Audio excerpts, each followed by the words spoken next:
ہمارے ایسے علماء بہت کم ہیں، مقدس اردبیلی، سید بحر العلوم، شیخ مفید، آیت اللہ مرعشی نجفی، یہ وہ علماء ہیں جن کی کئی ملاقاتیں ہیں حجت خدا سے، آقا امام سے۔ اب سید بحر العلوم ہمارے یہاں مومن کے لیے بہت برا سوچتا ہے، لیکن آپ نے صرف یہ نگاہ رکھنی ہے، یہ عزادار امام حسین ہے، کردار کیا ہے، رفتار کیا ہے، ہمارا نہیں جائے۔ فرش عزا پہ آیا ہے عزادار امام حسین، اس کی عزت ہے، اس کا احترام ہے، کیونکہ یہ کس کے فرش پر ہے، چاہے ہندو بھی آ کے بیٹھے اس کا عزت ہے، کرسچن بیٹھے، اہل سنت آئے، کوئی بھی آئے، فرش عزا یہ تو کمپلیٹ پوزیٹیوٹی کا نام ہے، محبت کا پیغام۔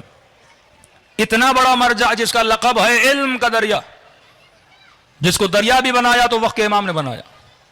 کہتے ایک انجمن تھی عراقیوں کی، وہ محرم کے 10 دن میں 7-8 محرم کو کربلا سے پہلے آ کے رکتی تھی، اور وہاں سے ماتم کرتے کرتے یہ انجمن کے ماتمی کربلا آتے تھے۔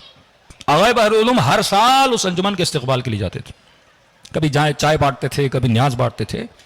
اس کا میں واقعہ کل بتاؤں گا کہ خود نیاز بانٹنے کا ثواب کتنا ہے مکتب اہل بیت علیہ الصلوۃ والسلام۔ ان کے شاگرد کہتے ہیں کہ ایک دن یہ اس انجمن کے استقبال کے لیے گئے اور انجمن کے ماتمیوں نے ماتم کرنا شروع کیا۔ نارملی یہ جاتے تھے، ان کے ساتھ کھڑے ہو کے ماتم کرتے تھے، لیکن کہتے ہیں کہ آج آغا بحر العلوم کی کیفیت الگ تھی۔ انہوں نے سر سے امامہ اتارا، پاؤں سے جوتیاں اتاری، بیچ مجمع میں چلے گئے اور ماتم کرنے لگے، گریہ کرنے لگے، سر پیٹنے لگے۔ شاگرد کہتے ہیں ہم پریشان ہوئے کہیں لوگوں کے پاؤں میں نہ آ جائیں، بڑی مشکل سے ان کو مجمع سے نکالا، گریہ کر رہے ہیں، گھر لے کر گئے۔ اگلے دن طبیعت بہتر ہوئی، ہم نے جا کے پوچھا آغا بحر العلوم ہم نے کبھی آپ کو اس کیفیت میں نہیں دیکھا کہ سر پیٹتے ہوئے ننگے پاؤں ماتمیوں کے ساتھ کھڑے ہو گئے ماتم کرنے کے لیے۔ کہا مجھے بھی پتا ہے میری کبھی ایسی کیفیت نہیں ہوئی۔ کہا ایسی کیفیت آپ کی کیوں بنی؟ کہ جب میں نے عزاداروں کو دیکھا، ماتمیوں کو دیکھا، اچانک میری نگاہ امام زمانہ پہ پڑی، جو ماتمیوں کے بیچ میں کھڑے ہو کے عزاداری کر رہے تھے۔ کہ مجھ سے برداشت نہیں ہوا، میں بھی چلا گیا آگے تاکہ حجت خدا کے ساتھ کھڑے ہو کے کیا کروں، ماتم کروں۔ یہ احادیث ہیں، آپ کے 5 امام فرماتے ہیں مجلس کو مجلس محفل حسین کو محفل حسین نے سمجھا کرو، یہ باغ ہے جنت کے باغوں میں سے، کہ ہم شریک ہوتے ہیں تمہاری مجلسوں میں۔ کیوں چھٹے امام نے فرمایا بھی ذاکر نے مصائب نہیں پڑھے، یہ پڑھنا چاہتے، فرمایا تم سب کے سروں کے پیچھے میری دادی زہرا کھڑی ہو جاتی ہے۔ ان آنسوؤں کی قدر اور قیمت جانا کرو۔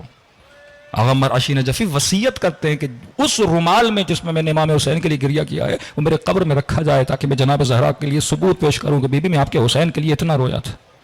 وہ سجدگاہ رکھنا میری قبر میں جس میں نے اتنے سجدے کیے ہیں۔ یہ بلیو رکھتے تھے آپ کے علماء، آپ کے مراجع۔